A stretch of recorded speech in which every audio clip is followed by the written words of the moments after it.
¿Por qué tus renders no son realistas? Si tus renders no te salen bien, se ven irreales, pasas mucho tiempo configurando y nada que se ven profesionales, no te desesperes porque hoy te voy a dar las claves para que puedas solucionarlo en V-Ray y SketchUp o en cualquier otro motor de render. Te voy a dar 5 pasos o 5 pilares que me ayudaron a mí a alcanzar el fotorrealismo. No te pierdas ni un solo detalle del video y acompáñame hasta el final porque dentro de cada paso hay varios tips que te voy a ir desglosando. Arqui Virtual. No pienses que no eres para esto de la renderización. No pienses que no tienes talento. Te aseguro que si sigues estos pasos y sobre todo practicas mucho, muy pronto tus renders van a empezar a cambiar al punto de que los pueden llegar a confundir con fotos reales. Escribe en los comentarios qué es lo que más te cuesta a la hora de renderizar. Créeme que no hay nada más satisfactorio que confundan tus renders con una fotografía del mundo real. Cuando eso pase, te aseguro que vas a tocar el Olimpo y te vas a sentir como un verdadero dios de la renderización. Y sí, si trabajas mucho, te puede llegar a suceder, pero todo es un proceso. Todos hemos iniciado en esto del 3D sin saber nada. Nadie nace sabiendo. El talento no es suficiente si no practicas. Y muchas veces, aunque no tengas talento, la práctica constante lo sobrepasa. Con esto quiero decir que todos, absolutamente todos, podemos crear renders realistas si descubrimos las claves de cómo hacerlo bien, asociado a la práctica constante. Te voy a mostrar el primer render que hice en mi vida. Seguro te vas a reír, pero sí, fue muy feo. Lo puedes ver acá en pantalla, te lo voy a colocar. También te voy a colocar otro igual de feo en aquella época. Mas sin embargo, eso no me detuvo a aprender, practicar y evolucionar hasta llegar a estos otros resultados que miras acá.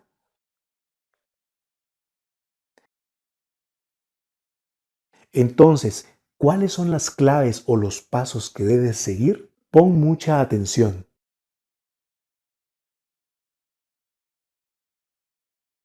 El primer gran paso o el primer pilar es el diseño arquitectónico y modelado de calidad.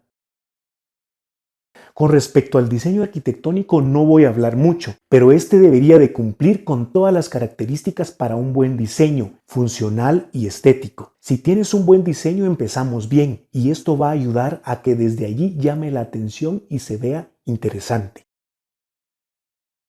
Algo que te puede ayudar mucho a mejorar tus diseños y renders es la observación. Educar tu ojo. Ver constantemente referencias de fotografía de arquitectura en páginas como Pinterest, Behance, Instagram, ArchDaily, entre otras muchas que hay. Con eso vas a ir educando tus ojos e inconscientemente provocarás con el tiempo que tus renders se vayan pareciendo a tus referencias. Te recomiendo que sigas a varios fotógrafos de arquitectura en páginas o en redes sociales.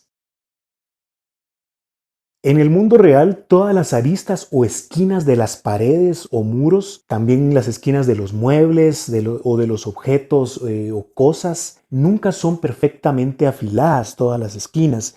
Siempre tienen un redondez o un chaflán. Todas las esquinas son redondas. Es mínimo en muchos casos, pero es así. Entonces, dentro de lo que es el modelado 3D, un tip muy importante que puedo darte es que hagas ese redondez en todas las aristas o esquinas de tus modelos. Esto puedes hacerlo en tu software de modelo directamente a través de plugins en el caso de SketchUp o directamente en tu motor de render en el caso de V-Ray.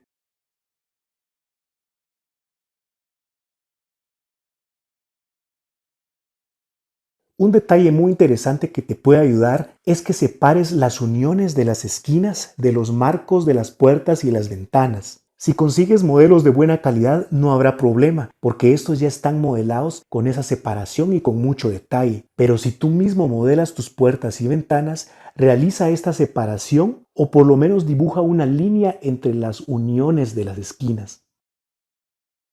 Trata de conseguir tus modelos de muebles u objetos en páginas de buena calidad, incluso mejor si son modelos escaneados. Hay muchas páginas que nos ofrecen modelos de buena calidad, como por ejemplo 3D Sky, Evermotion, TurboSkid, 3D Zip, Sketchfab, Quixel Megascans. Voy a dejarte los links de esas páginas en la descripción del video. Todas esas páginas son de paga, pero también puedes encontrar algunos modelos gratis ahí. Los mejores modelos se consiguen en formatos para 3D Max o en formatos OBJ o FBX, pero puedes convertirlos a formatos de SketchUp con programas como Transmuter, por ejemplo. Si quieres aprender a usar Transmuter, hice un video explicando todos los pasos. Te lo dejaré en una tarjeta acá arriba o en la descripción de este video. Hay una página de muy buena calidad de modelos para SketchUp que se llama SketchUp CG Tips. Te la recomiendo mucho, también te voy a dejar el link en la descripción. He visto que muchos critican y menosprecian a la 3D Warehouse, pero te aseguro que con un poquito de paciencia y si sabes buscar bien, te vas a sorprender con lo que puedes encontrar ahí. Te recomiendo que busques en el idioma inglés, chino, ruso o portugués y te vas a sorprender. Yo sí recomiendo la 3D Warehouse, pero hay que saber buscar. Si quieres alcanzar un buen realismo en tus renders exteriores, por ejemplo, te recomiendo que hagas una muy buena ambientación natural. Para la distribución de vegetación te recomiendo también que utilices modelos de buena calidad de páginas como Max3, Glowplants, Airmotion, Quixel Megascans o incluso la misma que trae el Chaos Cosmos de V-Ray, que es de muy buena calidad. Siempre distribuye sí o sí tu vegetación con scatter. V-Ray trae un scatter ya integrado. Esto para generar aleatoriedad y se vea mucho más natural. También agrega elementos como rocas, ramas, troncos de árboles, hojas secas en el suelo. Una muy buena ambientación provocará que tus renders se vean más realistas y naturales, pero tampoco abuses tanto. El segundo gran paso son los materiales.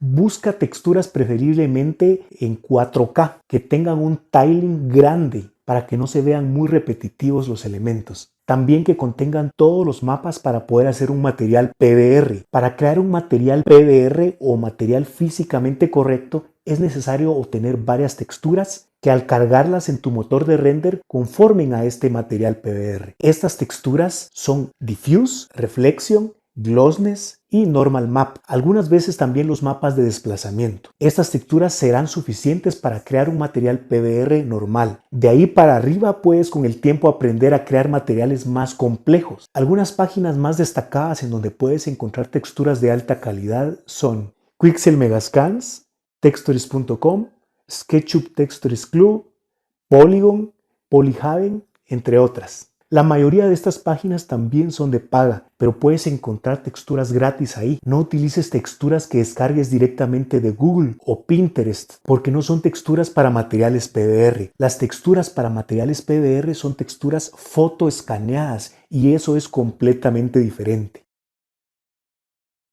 Un paréntesis. Si no tienes tanto de estos recursos como texturas, modelos, vegetación, te invito a que me sigas en Patreon. Te voy a dejar el link en la descripción. Ahí puedes suscribirte con una membresía al mes desde $3 y constantemente comparto recursos para que los puedas utilizar en tus renders. También doy asesorías personalizadas para que puedas mejorar.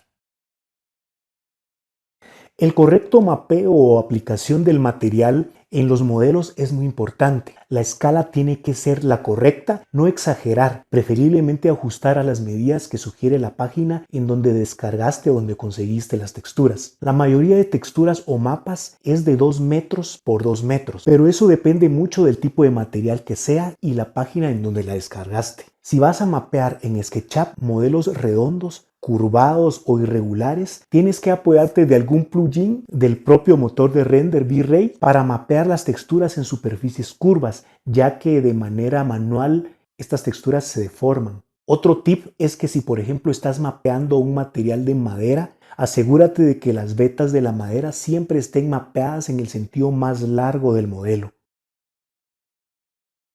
Muchas veces no encontramos materiales del color o del tono que necesitamos. Algunas veces encontramos materiales muy saturados o con muy poca saturación. Si este es el caso, no te preocupes. Utiliza el más parecido al que necesites y con un ajuste de corrección de color en tu motor de render puedes solucionarlo. No es necesario quebrarte la cabeza buscando un material exactamente igual al que necesitas. Simplemente puedes modificarlo.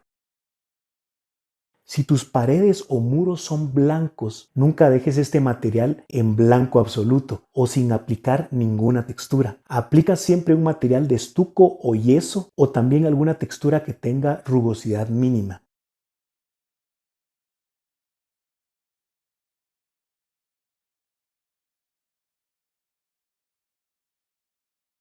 Nada en el mundo es perfecto. El pavimento de la calle está desgastado, hay polvo, los filos de las banquetas o aceras a veces están rotas, las paredes tienen cierta humedad o manchas, incluso grietas. Todo esto puedes agregarlo, pero de manera sutil, a tus modelos o materiales. El desgaste o envejecimiento de las paredes ayudará mucho a que tus renders sean más realistas, pero ten cuidado y no abuses mucho de esto.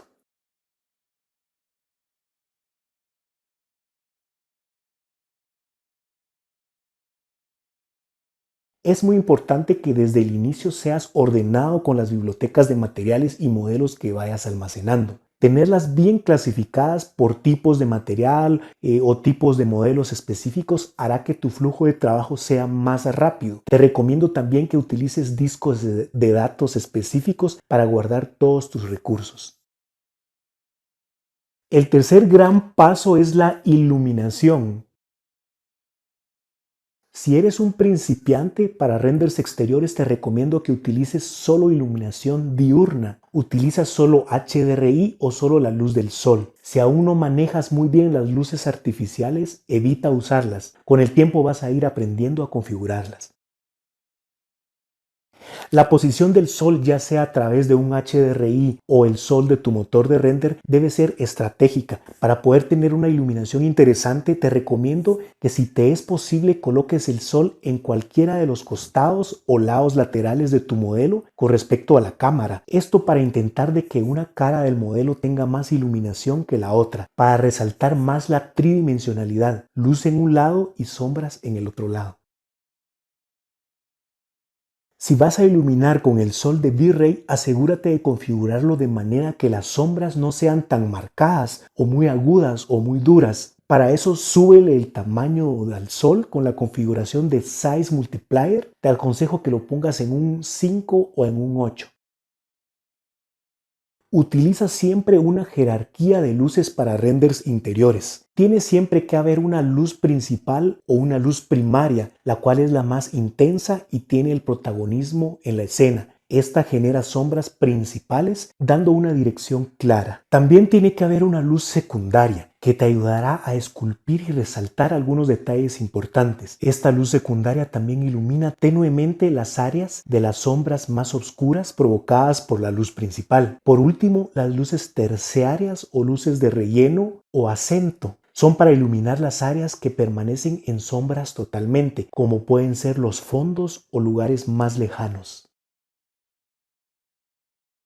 Según el mood o el clima de tu escena, es importante que las tonalidades de los distintos elementos sean parecidos. Por ejemplo, si es un clima nublado o de invierno, las tonalidades de los distintos tipos de vegetación deberían ser parecidos. Una gama de verdes acordes al mood o al clima que quieres representar. No son los mismos tonos de vegetación, por ejemplo, para un clima nublado de invierno a un clima tropical con luz de sol. El cuarto paso o cuarto pilar importante es la cámara o el encuadre fotográfico de tus escenas.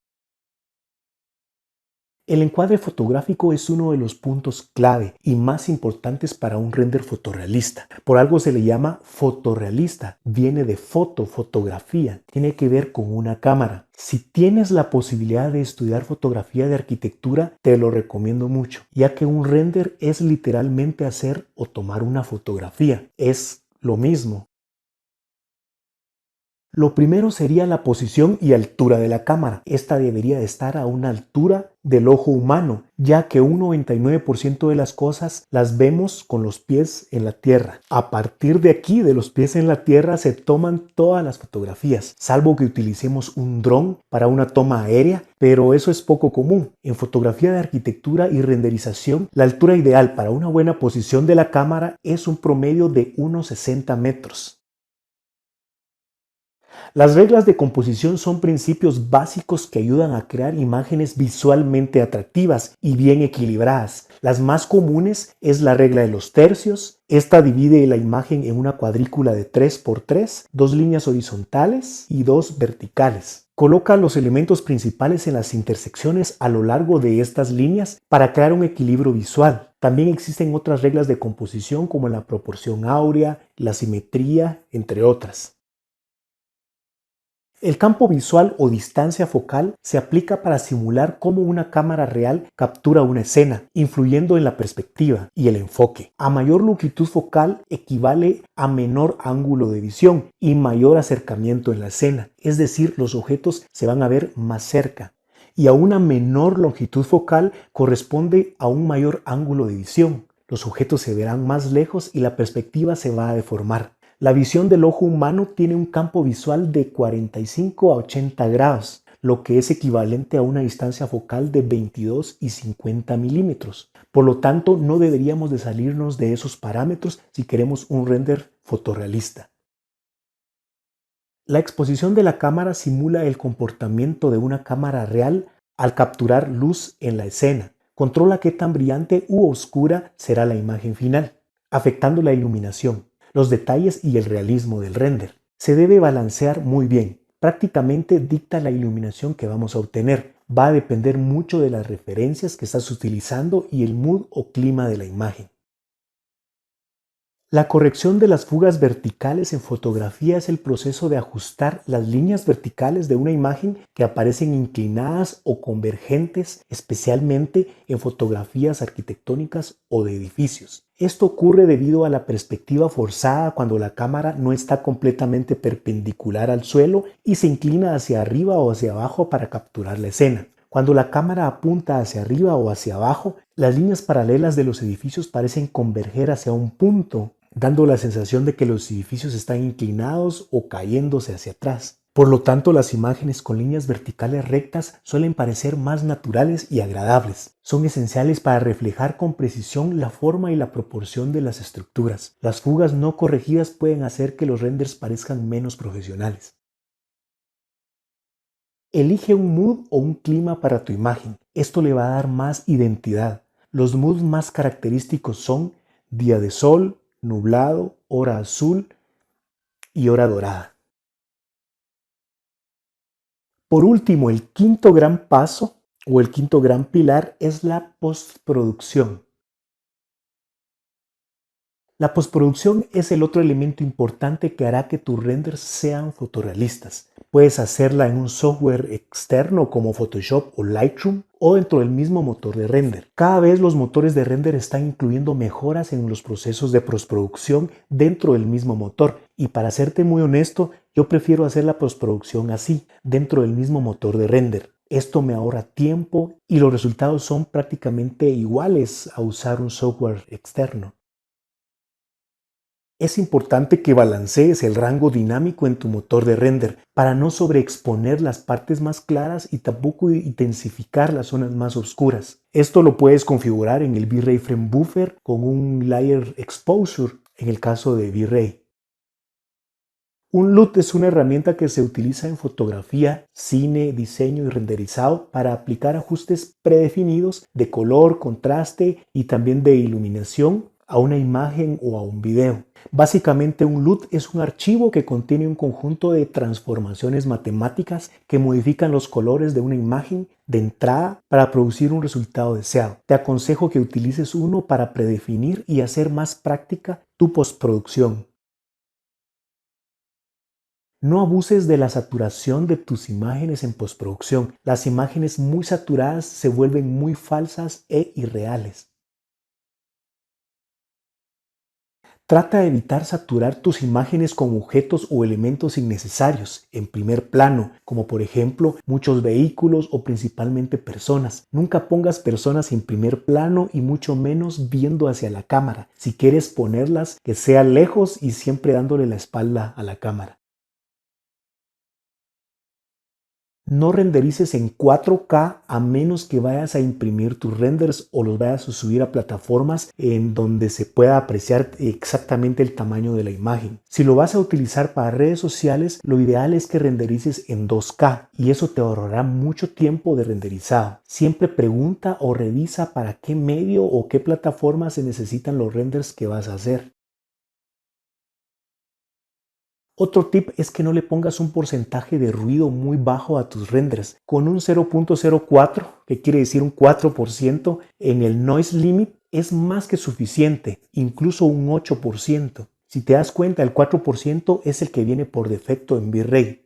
V-Ray ya viene optimizado y listo para renderizar con un par de clics. No le muevas mucho, yo lo único que configuro es la iluminación y el denoiser lo pongo en 1000 y todo lo demás lo dejo como viene por defecto. Esa es una de las ventajas de las nuevas versiones de V-Ray, ya viene muy bien optimizado y fácil de configurar. Todos estos pasos, todos estos tips te ayudarán a que tu proceso de renderizado vaya por mejor camino, alcanzando mejores resultados. Pero recuerda que todo es un proceso. Quizás los tips más importantes serían no perder la paciencia y sobre todo mucha práctica. Escribe en los comentarios qué es lo que más te cuesta a la hora de renderizar y vamos a analizarlo en próximos videos. Recuerda que si quieres una atención más personalizada o quieres o necesitas recursos 3D como texturas, modelos, vegetación, puedes unirte a mi Patreon. Te voy a dejar el link en la descripción y puedes acceder a suscripciones desde $3 al mes en adelante. Ahora lo único que vas a necesitar es practicar y seguir practicando. Para eso te voy a dejar un video acá que es como una especie de mini curso para que puedas seguir practicando. Y pues hasta aquí el video. Puedes dejarme un like, un comentario, suscríbete al canal, activa la campanita, ya que seguiré subiendo contenido de este tipo. Hasta luego.